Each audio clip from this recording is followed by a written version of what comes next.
उन आम घरों की है जहां खाने वाले तो कई, लेकिन कमाने वाला एक मर्द ही होता है। बावजूद इसके उससे उम्मीदें कम नहीं होती। देखिए जी, सामने वाले वर्मा जी कैसी अच्छी तरह से सफाई करते हैं छुट्टी वाले दिन अपने घर की, और एक आप हैं। अरे यार, उनके पास कार है, ऑफिस पास में है और हफ्ते में 2 दिन की छुट्टी होती है, तो फर्क तो पड़ता है ना। मेरी तो शादी ही गलत हो गई। अरे कोई मस्त लड़का मिलता, कमाता भी, घुमाता भी, घर के कामों में भी मदद करता, लेकिन नहीं जी, हमारे वाले को तो कमाने से फुर्सत ही नहीं, और कमाई भी ऐसी कि कोई जरूरत पूरी ही नहीं हो रही है। सुनील बेचारा शीना को देखकर सोचता है कि शीना सही कह रही है।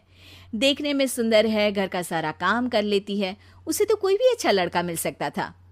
क्या सोच रहे हैं? भागने का इरादा तो नहीं है?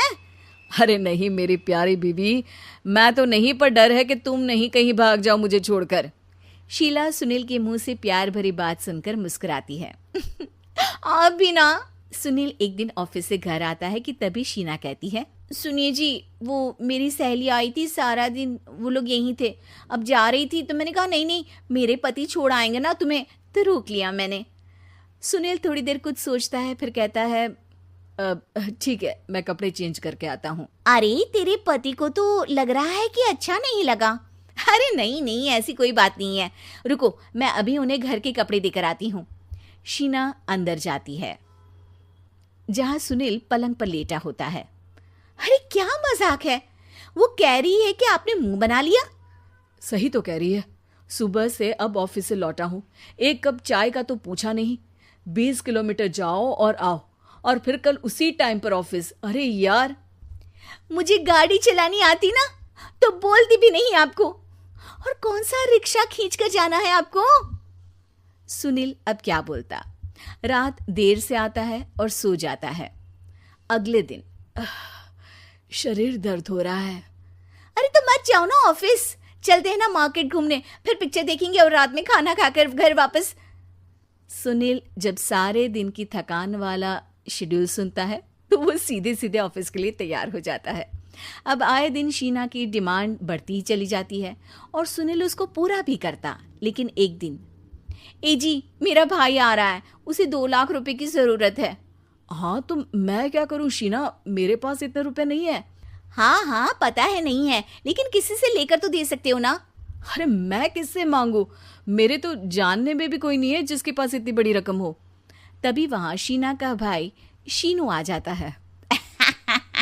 जीजा जी कैसे हैं आप? अब मैं ठीक हूँ शीनू, अचानक इतनी बड़ी रकम की जरूरत कैसे पड़ गई? अरे जीजा जी, वो बिजनेस शुरू किया ना, तो उसके लिए पैसे की जरूरत है, काफी हो चुका है, थोड़ा पैसा बचता है तो मैंने सोचा आपसे ले लूं। अब देखो, मेरे ऑफिस में कुछ लोग हैं जिनकी सेविंग अच्छी है, मैं उन लोगों से बात करके देखता हूँ। सुनील ऑफिस से किसी से पैसे लेकर शीना को दे देता है। शीना वो पैसा भाई को दे देती है। 2 महीने बाद, अरे यार शीना, वो ऑफिस वाला आदमी अपने पैसे मांग रहा है, कैसे दूं? अपने भाई से बोलो ना पैसे दे दे। अरे हाँ हाँ दे देगा, कहाँ भागा जा रहा है, आप उनको बोल दो कि दे देंगे। थोड़े दिन बाद, शीना, वो आदमी मुझसे आज भी पैसे मांग रहा था यार, मैं तंग आ गया हूँ, ऑफिस जाते ही सामने उसका चेहरा दिखता है, क्या बोलूँ, बार बार पैसे मांगता है। अच्छा मैं शीनू को फ़ोन लगाती हूँ, बात करके देखती हूँ। शीना भाई को फ़ोन करती है लेकिन वो फ़ोन उठाता ही नहीं। लगता है भाई कहीं ऐसी जगह है जहाँ नेटवर्क की समस्या होगी। सुनील अगले दिन दोपहर को ही घर आ जाता है। उसका चेहरा उतरा और परेशान सा होता है। वो रोने लगता है। अरे क्या हुआ जी, आप इतना परेशान क्यों हैं? सब ठीक तो है ना? अरे नहीं शीना, कुछ ठीक नहीं है, मैं ठीक नहीं हूँ। तुम्हारे भाई के लिए मैंने जो पैसे लिए थे, उस आदमी ने आज भरे ऑफिस में सबके सामने मेरी बेइज्जती कर दी।